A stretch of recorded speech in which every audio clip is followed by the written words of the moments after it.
afternoon. Welcome. Come on up here, Lil. Good afternoon. It's great to see all of you here. And today I am thrilled to have someone else making their briefing room debut. We have the director of the National Economic Council, Lil Brainerd, here with us at the podium for the first time. Lil, as many of you may already know, brings a tremendous amount of experience to the president's economic team, having previously served as a vice chair of the Federal Reserve, undersecretary at the U.S. Treasury, and a deputy director of the NEC. Lil has been a tremendous asset to our team as we've navigated the past few months, and today she's here to talk with you about bidenomics, which is the word of the day, word of the week, word of the month, word of the year here at the White House. And bidenomics is rooted in the belief that we grow the economy when we grow the middle class. So Lil, with that, I will turn it over to you for a few remarks. Well, thank you very much, and good afternoon. As you know, the President's traveling to Chicago tomorrow to deliver a major address on the U.S. economy. When the President came to office, the economy was reeling and supply chains had broken down. But instead of going for a short-term fix, the President recognized that many of the challenges in our economy had been developing over a longer period of time. He rejected trickle-down economics, the theory that tax cuts at the top would trickle down, that all we needed was for government to get out of the way. That failed approach led to a pullback of private investment from key industries like semiconductors to solar. It led to a deterioration of the nation's infrastructure, and it led to a loss of a path to the middle class for too many Americans and too many communities around the country. So the President vowed to put in place a very different approach, an approach that grows the economy from the middle out and the bottom up, and that is very focused on growing our middle class. The President will outline the three key areas that are at the heart of that strategy. First, we're making smart investments in America in sectors that are critical to our economic and national security, focusing on infrastructure, clean energy, and semiconductors, and doing it in a way that catalyzes more private investment, not less.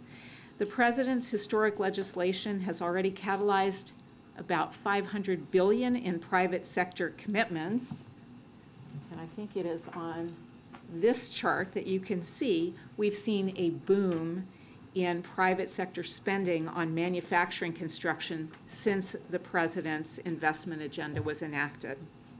And we're doing it in partnership with friends and allies around the world, and we're doing it in a way that achieves our climate goals. Secondly, the President has prioritized policies to empower and educate American workers.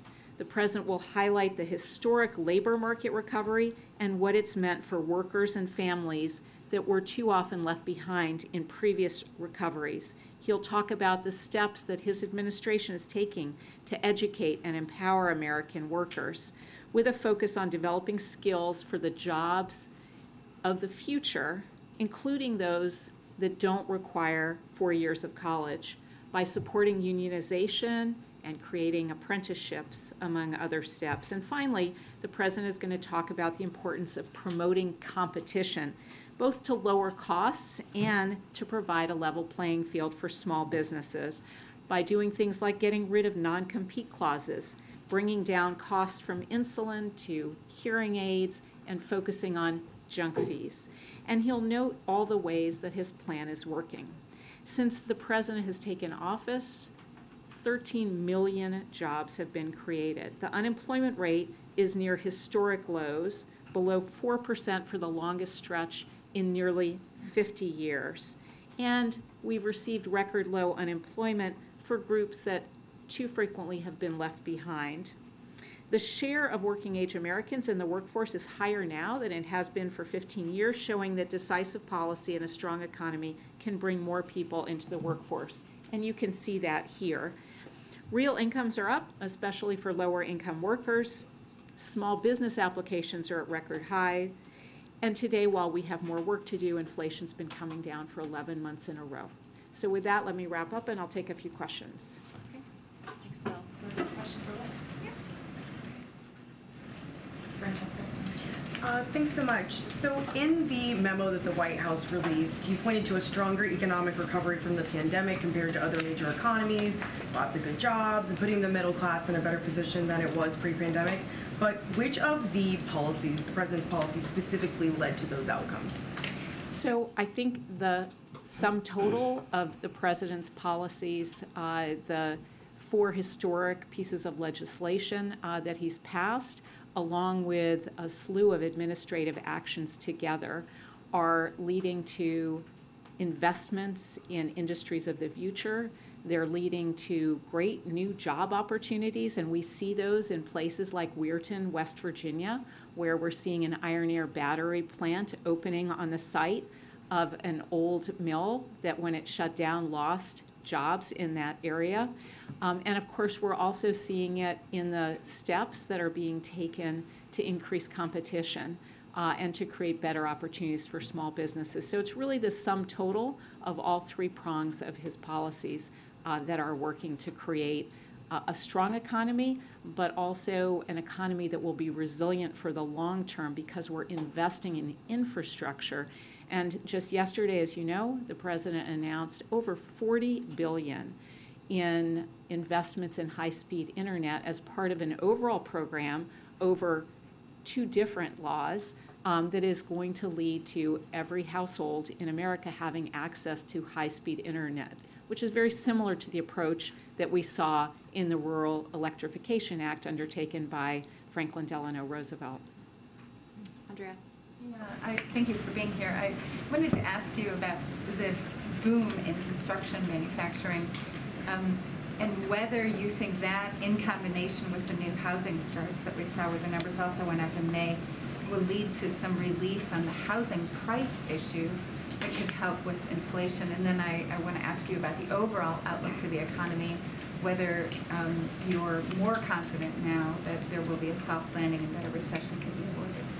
Yeah, so I think it is going to be important over a medium term of several years to see greater housing supply, and that will help to provide longer term solutions. But even in the short run, if you look at the data on rent, for instance, the average rent is projected to come down for Americans over the second half of this year, providing really important relief to a lot of American families.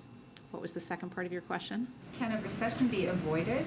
So in terms of, where we are on the economy, what has been interesting is, there have been these repeated predictions, and yet what we've seen in the actual data has been a lot of resilience. So again, we're continuing to see strong labor market, low unemployment. We've actually seen that stretch of a strong labor market improve due to the very large increase we've seen in participation of working age Americans. And so there are reasons to think that we are going to continue to see resilience against a backdrop of what we have referred to as more stable economic growth. Kalia.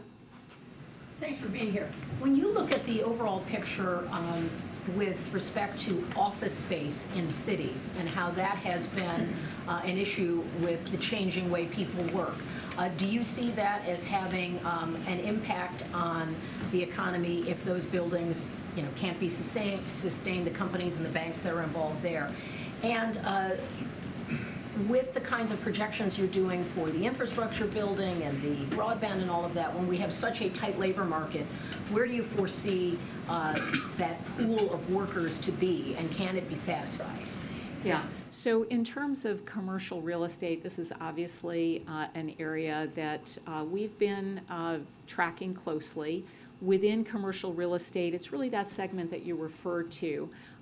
It's office space only. Some of the other areas of commercial real estate have actually been doing quite well, like industrial, and even retail has been doing better. Multifamily's been doing very well.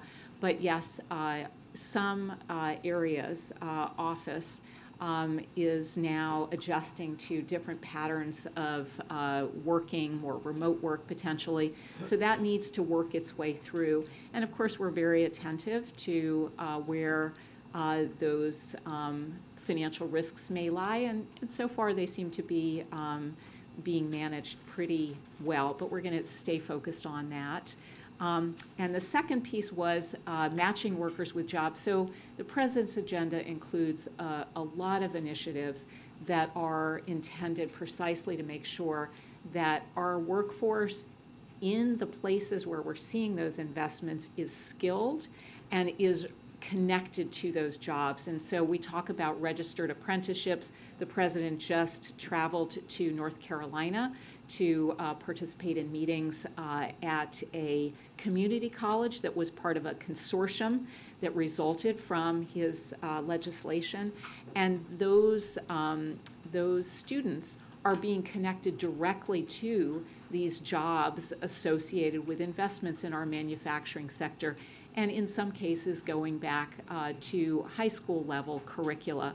And that's very much what he has in mind when he talks about how skilled the workers that are involved in some of these very complicated industries of the future are, and the pathways that might include apprenticeships, might include community college, but need not include a four-year college.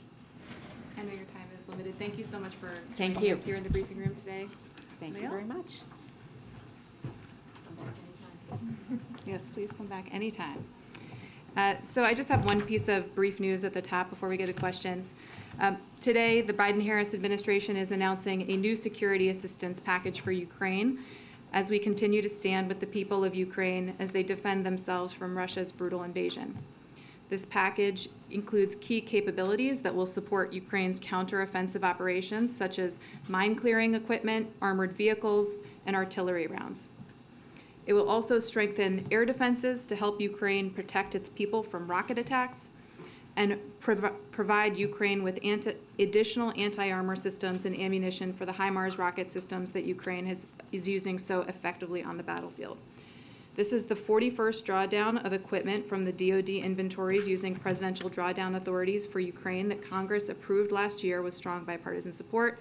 And as President Biden told President Zelensky on Sunday, we continue to support Ukraine as it defends its sovereignty and territorial integrity from Russian aggression. Sungmin? Congratulations on your first time in the briefing room officially. So 2 questions. Can you offer more details about the lunch with President Obama and President Biden today? Is it just kind of a fun check-in thing, or do they have a specific agenda? I think President Obama has been doing a lot on the issue of democracy. Is that something that they're going to touch on during the lunch today? Well, as you know, the two presidents stay in touch regularly. They most recently spoke in early June when President Obama called President Biden to congratulate him on reaching the bipartisan budget agreement, which I believe we read out to you all at the time. And certainly they've seen each other regularly in the months before that. But, you know, President Biden is happy to be hosting President Obama here at the White House this afternoon for lunch. I'm not going to detail or speculate on what their private conversations might involve, but to say that they always look forward to seeing each other and having a chance to sit down in person. Is it safe to say it's more like a social meeting or any specific agenda? There's no specific agenda to this meeting. They meet regularly. This is part of that regular cadence of meetings, and I'm sure it will continue. And on the student loan decision that we expect from the Supreme Court, I mean, I know the administration has said over and over that you're confident in your legal arguments before the justices, but does that mean you have no plan B in case this is struck down? What is your alternative if the justices don't rule the way that you want to rule? Well, look, I think what we've consistently said is that we have been very confident in the legal argument that the Solicitor General argued before the Supreme Court, and we're not going to get ahead of what the Supreme Court's outcome is here. But let's also be clear about the stakes. The whole reason the president pursued the student debt relief program is because of what the importance of the breathing room that this will provide potentially to millions and millions of Americans who just needed a little bit more breathing room as we came out of this pandemic. And so while we won't get ahead of the decision, we know that the stakes couldn't be higher for student borrowers right now. And certainly we're watching along with the millions of people who desperately need that student debt relief to see what the court will do here. And just one follow-up, because I was going to ask Director Brainerd this. While we're focused on the fate of the cancellation program, obviously the student loan payment, the repayments will resume again shortly. And I'm wondering if the administration has done any sort of research or if it has any projections on what kind of a drag that would be on consumer spending and subsequently the economy. Well, first of all, with respect to the lifting of the student loan pause, the Department of Education is going to be in touch directly with student borrowers to make sure that they have what they need and the information that they need is that prepares to resume. But with respect to the economy, I would say part of the reason that we did this is because, you heard Lael just talk about the idea of bidenomics, the idea that we grow the economy by growing the middle class, that we grow the economy by empowering and educating workers, by giving low and, growing from the bottom up and the middle out here. And certainly the student debt relief program fits into that idea. The idea that coming out of this pandemic, once in a generation pandemic, the challenges that student borrowers faced as a result, certainly the idea of giving folks a little bit more breathing room to get out from under mountains of student debt so that they can do things like start a small business or buy a home or save for their kids' college education. These are the kinds of things that we think will have a significant impact and a benefit to the economy over the long term. Sure, but it's on the repayments when they have less money to spend. I mean, does that concern the administration at all about the impact that it would have on consumers? Again, I'm not going to get into hypotheticals about what the potential outcome of the Supreme Court decision might be. What I will say is that we feel that this is an incredibly important program for the student borrowers across the country who just need a little bit more breathing room. Mary? Polling continues to show this pretty large disconnect between the economic successes that you all are touting and highlighting this week and the way Americans are actually feeling about the economy, the way they're feeling about their own wallets.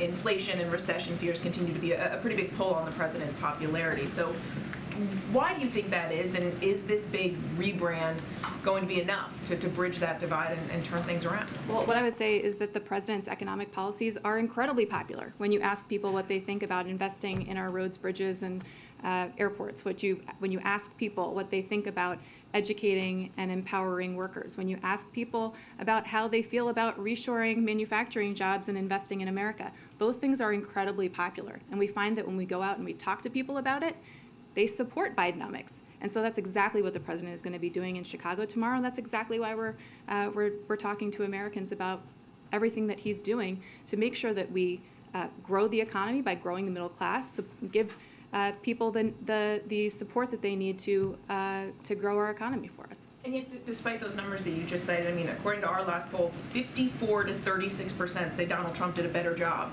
handling the economy when he was president than Biden has done so far. You aren't announcing anything new necessarily this week. You are just, sort of highlighting and touting what you've done. Is that enough?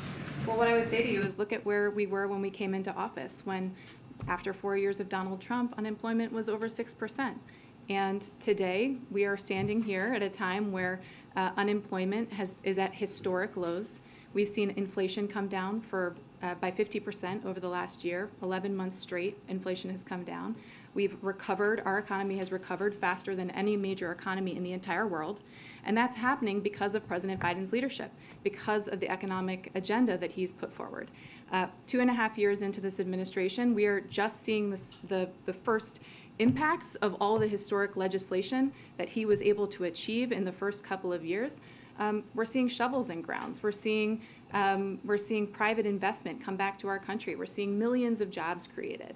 And so now is the time where, with all of those accomplishments, the president can take this message to the American people and say, this is what bidenomics is, and here's what we have to show for it. Let's put our foot on the gas and keep moving forward instead of returning to these failed trickle-down policies that never seem to ever trickle down. And just on one other topic, United Airlines is calling out the FAA for failing the traveling public, saying the FAA's staffing and inexperience are crippling air travel.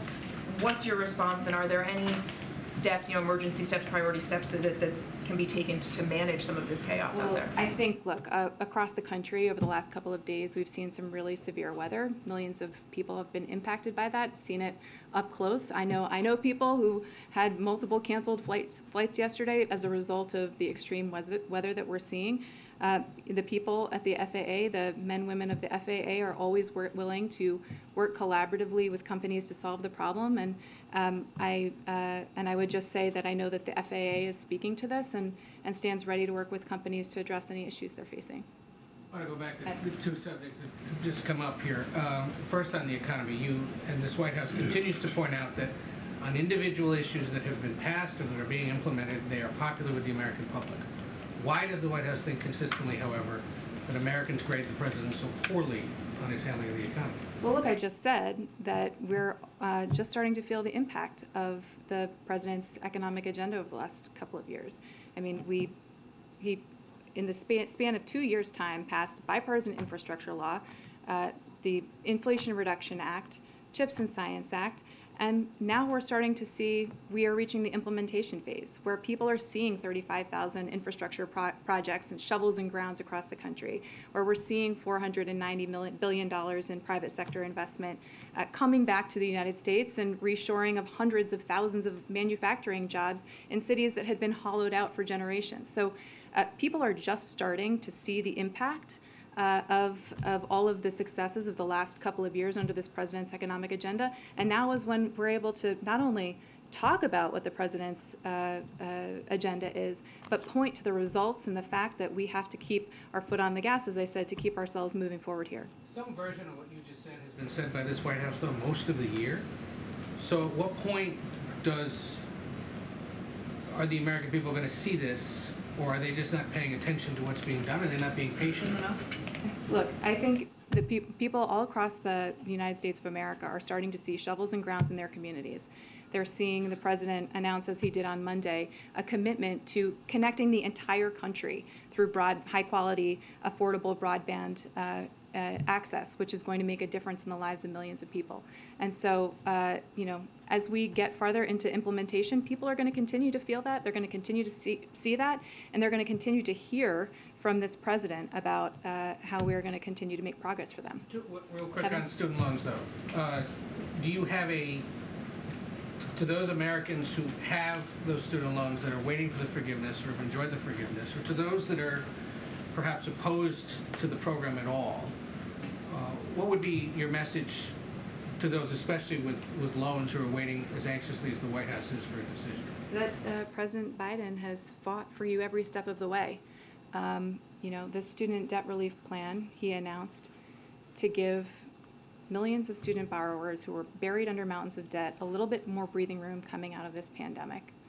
And in the face of that, we saw Republican lawmakers in Congress and special interests try to defund this program. We saw them introduce legislation that the president had to veto to try and get this program. And we saw them go all the way to the highest court in the land to try to rip away student debt relief from millions of student borrowers who desperately needed it. And this president, the DOJ, Solicitor General, went to the court and fought hard to protect this program. Now, we are confident in the legal arguments that we've made. We certainly hope the Supreme Court agrees, because we know all too well what the stakes are for millions of students. Kevin. Just circling back to FAA, why hasn't the president nominated someone to lead that agency on a permanent basis? It seems as if the airlines are losing confidence somewhat in their ability to manage these travel problems. Look, as you know, we have fought to swiftly confirm an FAA nominee. I don't have any personnel announcements to share with you today, but we do have capable leadership in place at the FAA who are making sure that our skies remain safe for air travelers in the meantime, and are doing the hard work of making sure that we meet the needs of consumers in this busy travel season. Okay. And was the president able to listen to that tape of his predecessor that was released yesterday talking about classified documents, and did he have any particular reaction to it? I'm simply just not going to go here and refer you to the DOJ on anything related to this matter. Andrea? Yeah, I just want to ask you about Russia and Wagner. What actions, can you take as an administration to hold Wagner accountable for their for what we just saw over the last few weeks? And are you starting to, to what extent are you concerned about a destabilization of Russia and the impact that that would have on the global economy, but also on the conflict? So with respect to your first question, we have taken action against the Wagner Group in the past. I'm not going to forecast any future action against Wagner or even speculate on what the future might hold. As you know, we are continuing to monitor this situation closely and stay in close coordination with allies and partners across the globe. You saw the President, Secretary Blinken, Secretary Austin doing that across the weekend into Monday. And certainly the President continues to be briefed on this situation and is monitoring it very closely. We don't have a perfect picture right now of what is happening, but we want to continue to make one thing very, very clear, and that is that we resolutely stand by and support Ukraine. You just heard me a moment ago announce yet another drawdown for Ukraine to make sure that they have what they need to defend their territorial sovereignty and integrity. And you saw the President speak to President Zelensky on Sunday to reinforce that directly. So we'll continue to make that clear. We're continuing to watch the situation. I'm not going to have much more to say on this today, unfortunately. We just are in a place of waiting and watching and working with our partners to make sure we have an accurate assessment of what's going on. And did I miss the second part of your question? No, I have another one actually though on China. We've seen reports that Janet Yellen will be going to China next week, and I'm wondering about what your plans are, your thinking is about having the President speak with President Xi after the whole dust up of the last campaign, sort of announced, whatever the dictator remark, whatever you'd like just to call it out. So I don't have any travel to preview for Secretary Yellen. Certainly would refer you to the Treasury Department to make any announcement of that nature. With respect to the President, I also don't have any call to preview. I think you heard him the other day say he hopes to speak to President Xi in the near term, but beyond that, I don't have anything to add on that front. What I would say is that, as you heard Secretary Blinken say during his travels in the region and upon his return, we continue to feel it's really important that we have multiple channels of communication with Beijing, and that is critical to the relationship in a time where our increased competition, we want to make sure that doesn't veer into conflict. And so have those multiple layers of communication to avoid any sort of miscalculations, misperceptions, tension, manage the tensions in a responsible way. Given the situation that we saw unfold this weekend in Russia, are you reaching out to your Chinese counterparts through all these different discussion channels to ask them particularly to take any particular action in the context of the divisions in Russia? I don't have anything specific to read out to you on that. Sebastian? Thank you very much. Do you have anything on the slightly mysterious conference that took place in Denmark on Saturday? I mean, I say a little mysterious because it was a big conference. It was countries from all over the world, including some of the Ukraine skeptic ones, if you can call them that, like India. But very little has come out of it. Do you have anything on what did come out of it, and could it lead to something more concrete and visible? So you're referring to a meeting that happened, it was organized by Ukraine in Copenhagen over the weekend. And on Saturday morning, National Security Advisor Jake Sullivan participated in that meeting virtually, and a Senior Director for Europe, Amanda Sloat, participated in that meeting in person. Again, it was convened by Ukraine. They had a positive and productive discussion about, about what principles for peace could look like and how we could achieve a just and durable peace in Ukraine.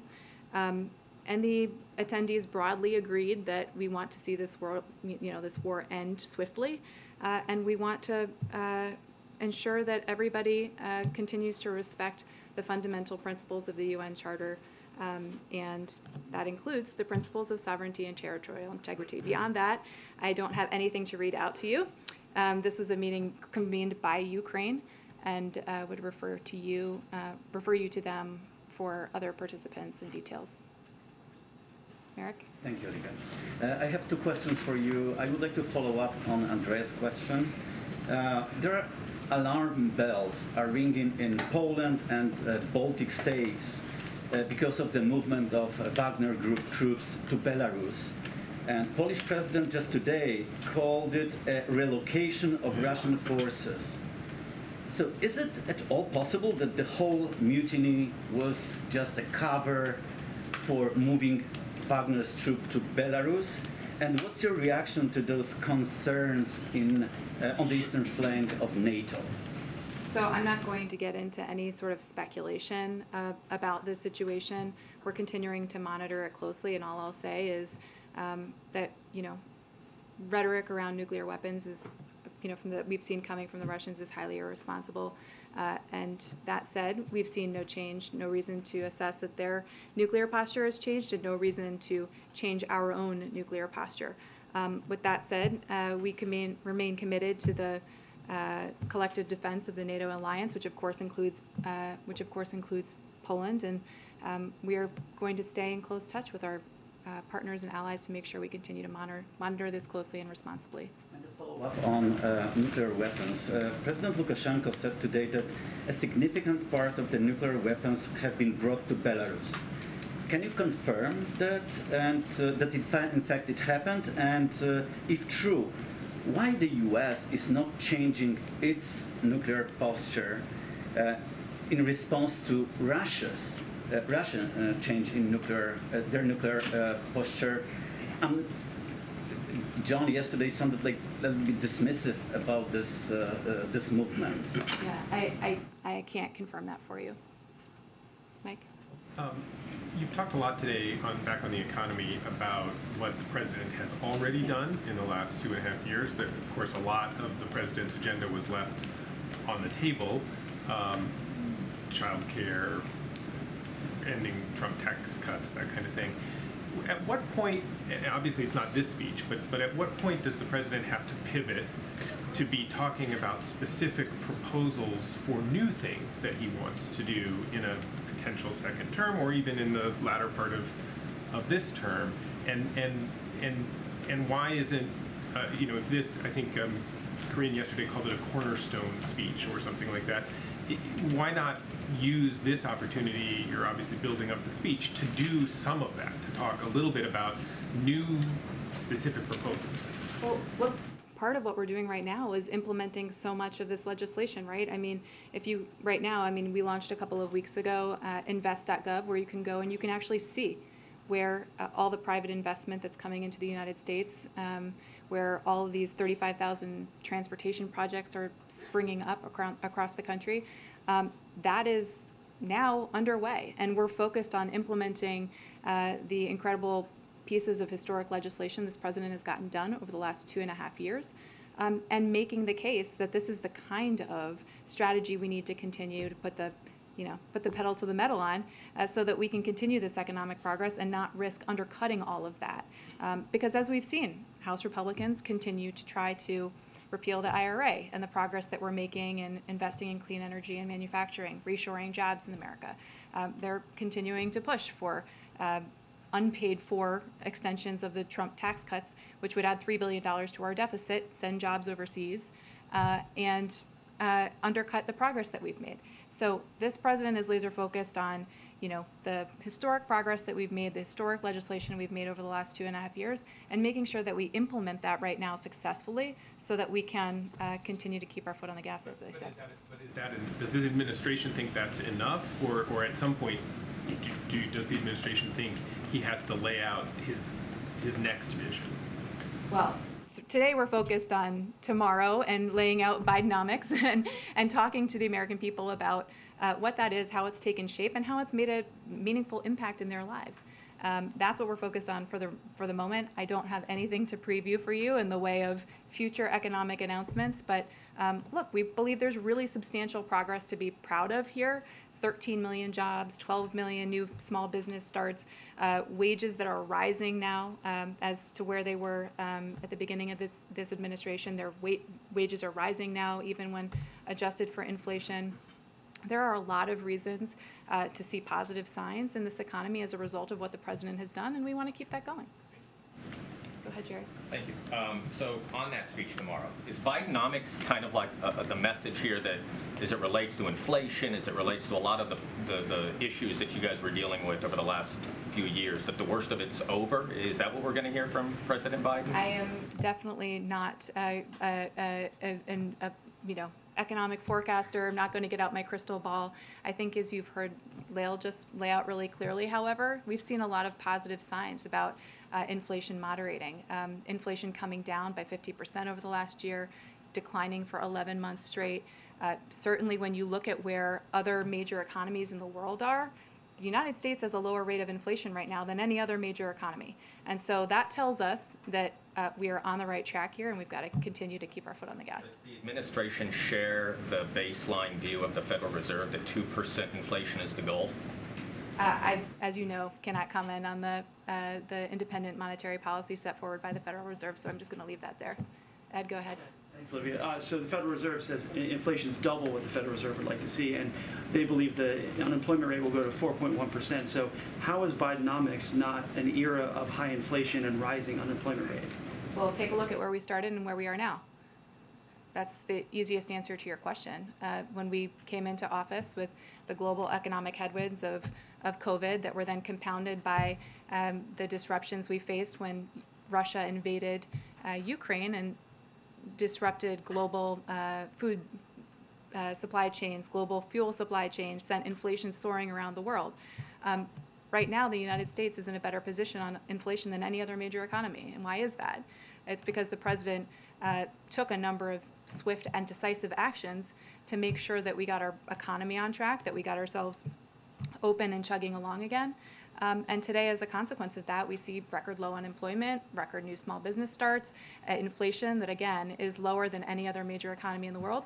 And we're making progress. But we're seeing layoffs, specifically talking about the auto industry. For example, Ford is saying they're laying off workers to afford the cost of the transition to EV. The first quarter of this year, Ford lost $700 million on their EV program, lost $600 million last year. So is that what we can expect with Bidenomics? Well, I would just say, looking across the economy broadly, we're seeing signs of progress. We're seeing, as I said just a moment ago, record low unemployment, record small business starts, jobs that are coming back by the hundreds of thousands overseas as a result of private investment in clean energy manufacturing in our country. And so certainly we believe that broadly we are on the right track here, that Bidenomics is having a tremendous impact, and we want to continue to see that progress move forward.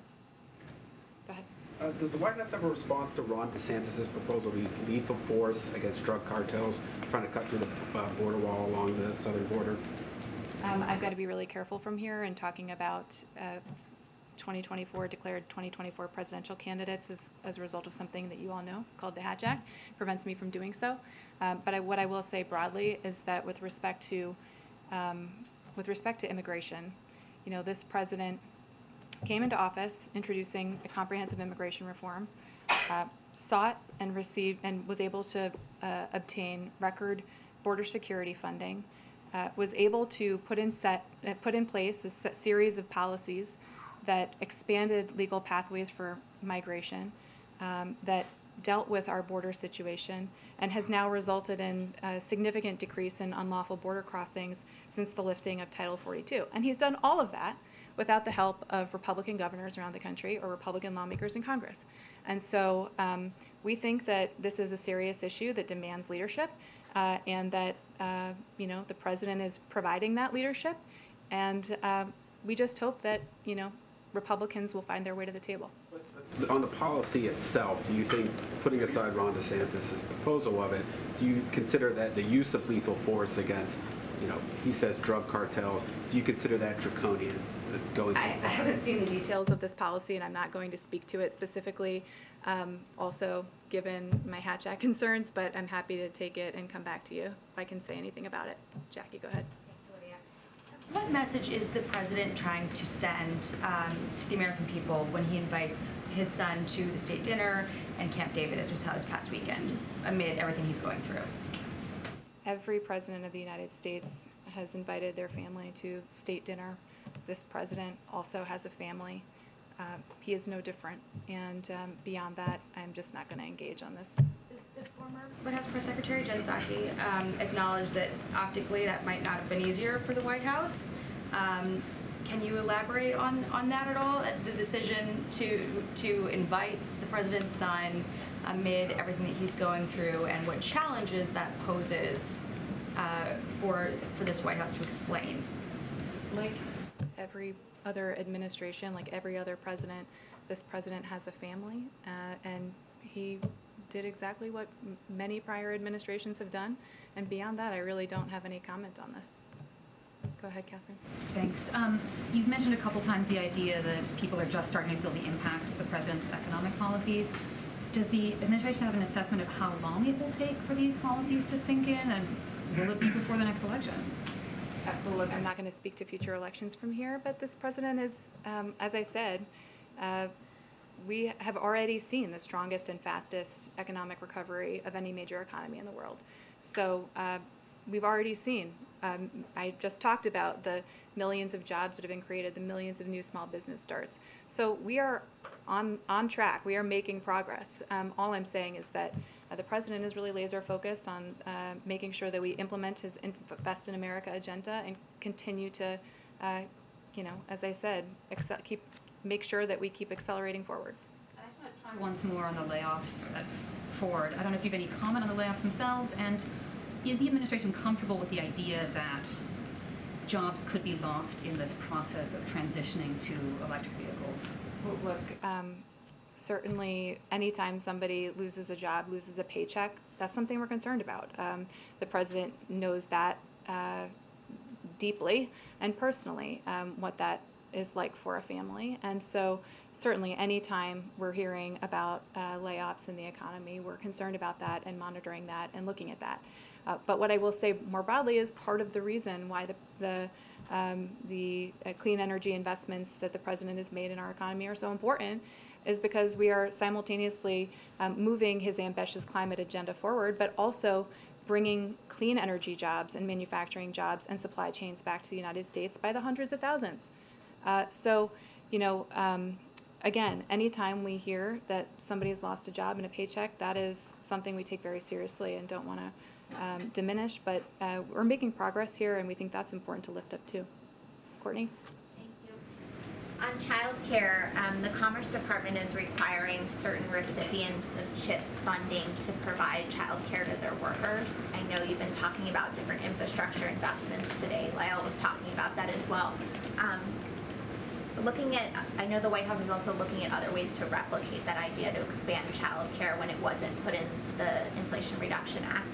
Can you talk about where you are on that in terms of attaching child care legislation you already have passed?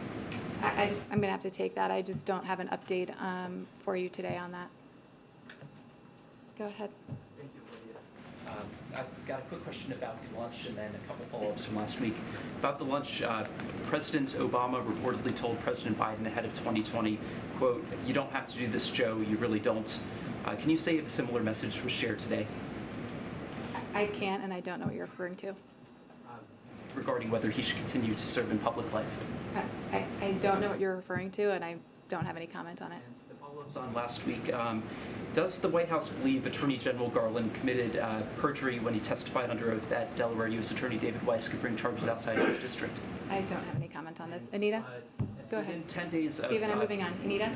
I have a China question and also a Ukraine question. First of all, on China, can you just lay out the expectations for Secretary Yellen's trip? And is this possible executive order on outbound investment on the table? I'll leave it to the Treasury Department to discuss any potential travel that Secretary Yellen has. Great. Then on Ukraine, today's package, I didn't see it mention long-range missiles, which Ukraine has asked for. They want them to take back territory. Are those not on the table? Why are they not there, and are they going to be considered in future packages? Look, our focus has always been on making sure that Ukraine has what it needs to defend itself and defend its territory and its sovereignty. what I would just say to you on your specific question is, you should feel free to reach out to the Department of Defense about all of the specific contents of this package. I think they may have some more detail to lay out. Follow on Ukraine. Thank you. Thanks, Olivia. I just wanted to get a comment on the Supreme Court decision today on Moore versus Harper. Sure. This morning at the Supreme Court, there was a critical decision with respect to voting rights. As you know, this has been an enormous priority for the President and the Vice President since the day that they entered office to strengthen and shore up voting rights in this country. And so we're pleased that the Supreme Court rejected the extreme legal theory presented in this case, which would have interfered with state governments, which would have opened the door for politicians to undermine the will of the people, and would have threatened the freedom of all Americans to have their voices heard at the ballot box. Again, as you just heard me say, the President and the Vice President have made this a significant priority since they first entered office, and they will continue to fight to make sure that, to urge Congress to pass critical voting rights legislation in Congress as we go forward to ensure there are fair congressional maps and that people have access to the ballot box. Quick follow-up on inflation real quickly, please. So you mentioned that the White House believes inflation is moderating. The Bank of America CEO, Brian Moynihan, said in an interview today that we think it'll take Fed officials all of this year and all of next year into 2025 before they get inflation in line with their long-term target. Does the White House agree with this assessment? I certainly am not going to make any predictions from here, economic forecasts from here. All I can say is what Lil said a few moments ago, which is that we've seen inflation come down significantly over the past year, 50% over the last year, 11 months straight. And we're going to continue to do everything in our power to keep lowering costs for the American people and continue making all that progress. Following up on the President's call with President Zelensky, he had said that there would be a second one. So it sounds like that hasn't happened yet, though. Do you expect that to happen today? I don't have any call to read out to you today. Okay, and then in the call that they did have, did the President encourage President Zelensky to attend the NATO summit next month in Lithuania? And does President Biden expect to meet with President Zelensky in person at that summit? I don't have any news to share with you on that front. Certainly, this is going to be a really important NATO summit with a lot on the table, an opportunity for the President and other NATO allies to gather and talk about so many things, including Ukraine. As we've said many times, one thing that is quite remarkable today is how NATO is stronger, it's larger, it's more purposeful than ever before. Of course, we're looking forward to welcoming our newest member in the NATO alliance, Finland, in a couple of weeks. And certainly this is going to be an important summit on a number of fronts, but I don't have anything respective to a particular bilateral meeting to read out to you today. Follow on Ukraine. Let's just do one. We have one more. Okay, go right here. Thank you. The Russian defense minister is in Cuba today. He's meeting there with his counterpart, and they both agreed to strengthen the relationship, invest in more military projects. Is the White House watching this? Do you have anything on this? This is not something, I need to take this one back and see what my NSC colleagues might have to say about it. All right, thanks all. Have a great afternoon, and I'll see some of you in Chicago tomorrow.